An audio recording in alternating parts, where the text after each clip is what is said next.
Welcome to another edition of Sound Health. Good evening, I am Ola Sumbo Modupe. Today we are looking at a universal but hidden struggle experienced by young women and girls, the menstrual cycle. According to the World Bank and World Health Organization, over 300 million young girls and women menstruate daily. Unfortunately, 500 million women and young girls do not have access to period products. Why is menstrual health still treated as a secret? This and more on today's episode. Stay tuned, the conversation begins after this break.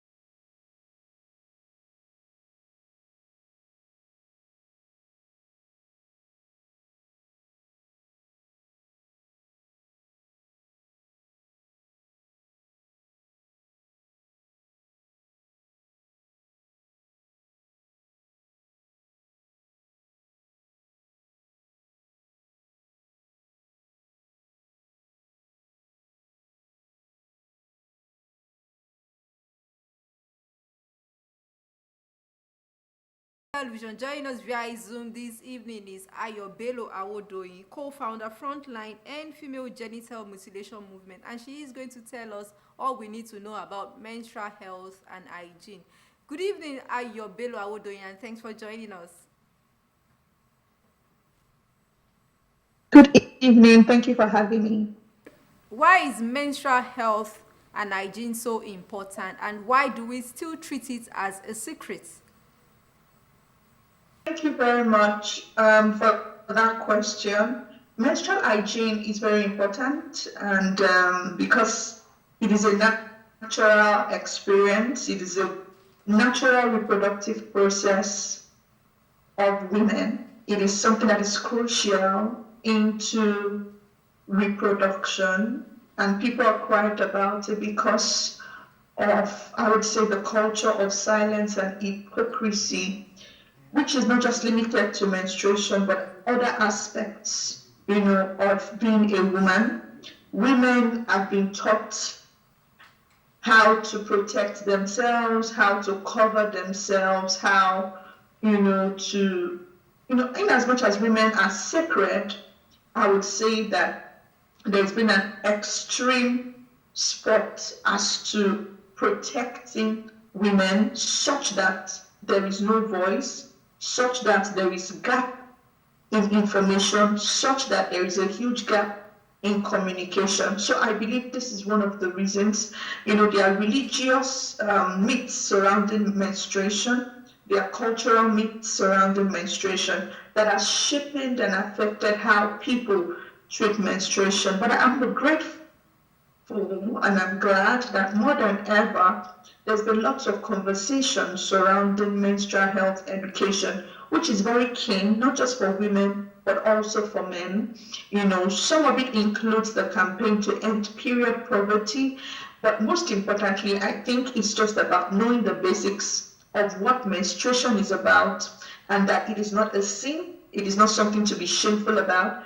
God created menstruation. God is not against menstruation, and it is a beautiful and healthy thing for a woman to menstruate. Okay. Before we look at the further details, let us know what exactly it takes to have a menstrual cycle.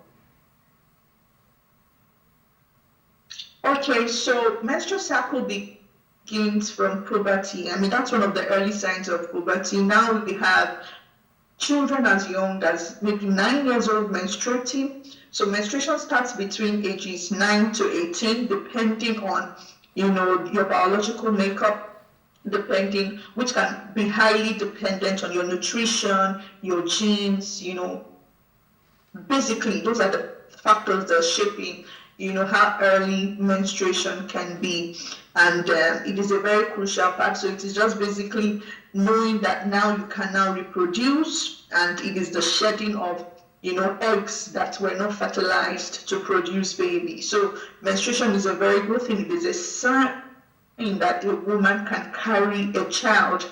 It is a sign that a woman can reproduce. So that's basically a lazy way of defining what menstruation is. All right, the World Health Organization says it is a fundamental human right. In fact, 300 million girls and young women menstruate daily. Unfortunately, about 500 million people worldwide still do not have access to period products. Why is this so?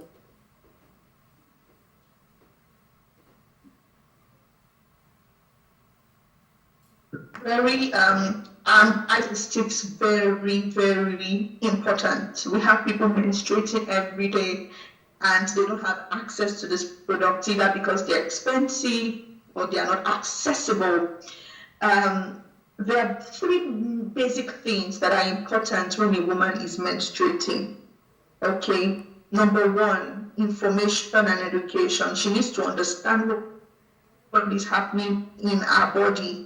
There are so many women menstruating, but they do not even have an idea what is happening. They just know that blood comes out at this time of the month. There are women and girls, young girls, adolescent girls, who do not know how to, calculate their menstrual cycle. They do not know the implication of not maintaining high menstrual hygiene. And this is one of the reasons why in our She Must Know project that we do at Initiative for Girls' Rights and Health Development, we go to schools to teach them, to train them, and to give them, to respond to their anonymous questions. There was a day we went to a secondary school, and what we do is that we teach them how to use sanitary pads, and after that we give them sanitary pads that can cater to at least 1 month of cycle, 1 month of menstruation. And we got to this school while we were trying to arrange all our visibility materials to get started with what we came to do. We saw this girl, and she was already stained. And one of the teachers called us and said, you see, this is one of the important reason why you must continue to do this work. And then we called the girl, and then one of us followed her to the toilet and helped her change. So it is important that we continue, to support people, not just to have information, but with the materials. The second thing a woman needs is sanitary towels, hygienic sanitary towels. We've heard of women using their clothes as sanitary towels. We've seen women using tissue paper. Tissue paper, we learned that, it's not really healthy because it could dissolve and some of the particles can go in and all of that. So it is important that I'm happy that we have lots of reusable sanitary pads, and that is a very good one as long as it can be maintained in an hygienic condition. Another one that is very crucial is water. If you have education, you have sanitary towels. If there is no water to clean up, to wash your underwears, it is as good as, you are not ready. To have a clean shower. There are communities that do not have access to clean water to take care of themselves. So those are the three basic things, not to now talk of pain relief and other dimensions, that has to do with menstrual hygiene. It is important that we are having this conversation. Many people do not like to talk about menstrual hygiene. I remember in secondary school, I initially attended only girls' school. I attended Lagos Anglican Girls' Grammar School, Surulere. And I remember that when we relocated from Mushin to Agbara Estate, I had to change my school to a day mixed school. And I was in SS3 then, just to write my WAEC. And there was a day I went to school and I was stained at SS3. And I saw that a group of boys were mocking me. And even some girls as well. It took only one person to tell me, oh, your skirt has stained. And then I had to cover it with my cardigan and then my school bag. But I felt so down, I felt so humiliated. And it's just for us to understand that it is a gap in information, because why would you be laughing when someone is going through a reproductive process? We also saw a video that went viral, how a member of the Legislative Council in Kenya. I'm not sure, but it was much more like a senate, like senators meeting, right? And then she was stained. She was putting on a beautiful white suit, and she was stained, and they made mockery. So it is not limited to adolescents or people in secondary school. Even adults make mockery of people that are menstruating, and it is wrong. It is not limited to adolescents. Full-grown adults make mockery of women who get stained. Even adults shame young girls who, are stained, and it shouldn't be so. So there is a gap in information. Most times we hide behind, oh, this thing is sacred, this thing is dirty. Another thing people have always said is that menstruation is dirty. We've seen this in the Bible, talking about the woman with the issue of blood, the woman that bled for 12 years. The Bible makes us understand that this woman was isolated. She was by herself, and she had gone through so much, went through different physicians. There was no way she could get healing. And then she saw that there was a crusade, there was a gathering, and Jesus was coming there. And then she went and said, if only I can even just touch the hem of his garment, I would be made whole. We also have in Islam the culture that makes us believe that once you are menstruating, you can't even access the presence of God. Once you are praying, you're not permitted to come into the mosque, you're not permitted to pray. We also have some churches, like the Celestial Church, they believe that once you are menstruating, you're not even supposed to put on the white garment. So there is a form of segregation when it comes to someone that is menstruating. And I believe that it shouldn't be so. It is a natural process. While you are menstruating, I believe you can still pray, because the one who made the menstruation, created you to have companion with him. Okay, so I'm just saying that all of the shaming and the poverty that has to do with menstruation is highly rooted. It is a form of systematic, response. It's as a result of the systems that has been put in place through culture, through religion, to see to it that women that are menstruating have maybe some issues thereabout. But it is not so. A lot of investment has to go into menstrual hygiene or menstrual health education, because it is crucial. Menstruation is not stopping anytime soon. It is going to be a lifelong reproductive process. So the earlier we embrace it, the better. We need to start teaching our daughters from an early age what it takes to menstruate, what it means, and for them to be confident in it, to let them understand that it is a very good thing to menstruate. In fact, when you're not menstruating, it is considered that you have an issue. So it should be embraced. It is a thing of pride. You should not be shy when you go to buy sanitary towels. You should be proud. You should be happy. And so that's just it. I'm glad you raised the issue of poor enlightenment. I think schools, key players also need to just educate boys and not just girls alone or young women out there, because we also know that some women, not just because they do not have access to these period products, they experience pain and would like to, keep to themselves due to these, to a certain level at a period. So what do you think can be done to address these challenges? Because not just access to subsidized products is a problem. We also need to ensure that we have adequate wash program in place. Yes, thank you very much. The solution that I would prefer is that everybody embraces the culture or the outcome of menstruation.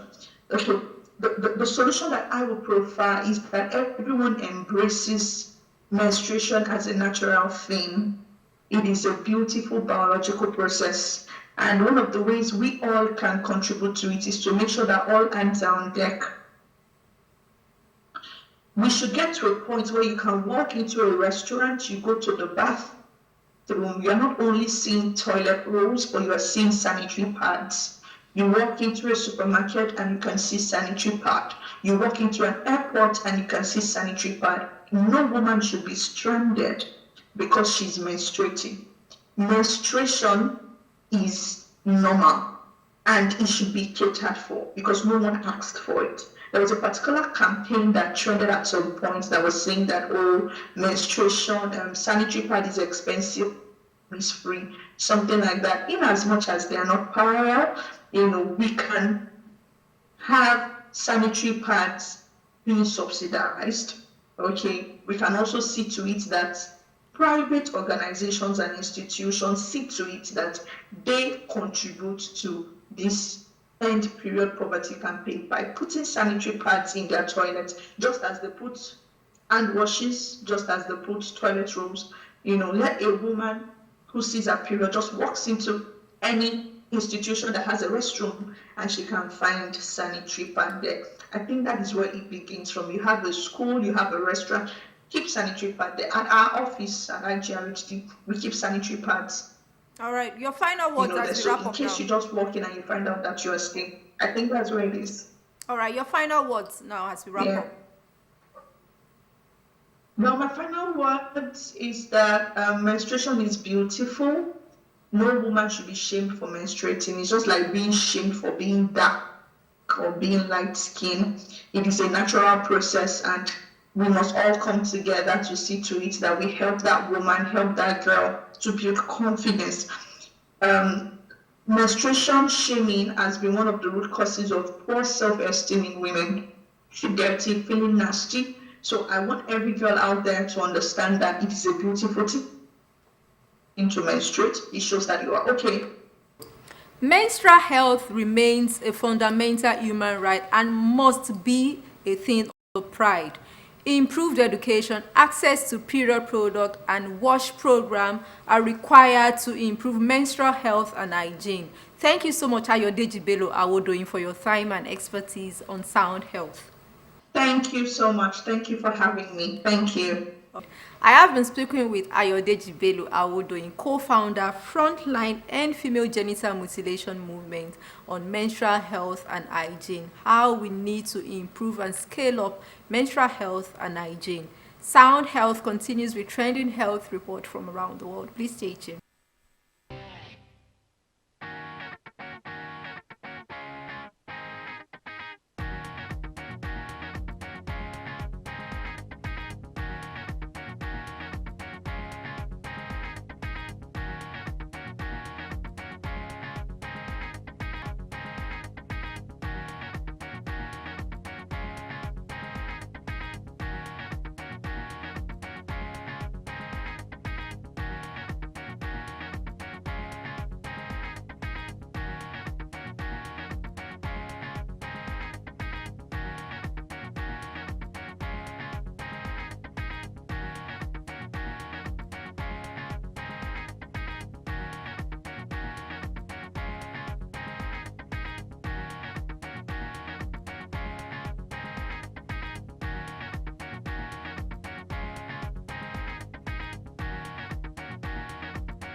Menstrual health and hygiene is not a luxury but a necessity.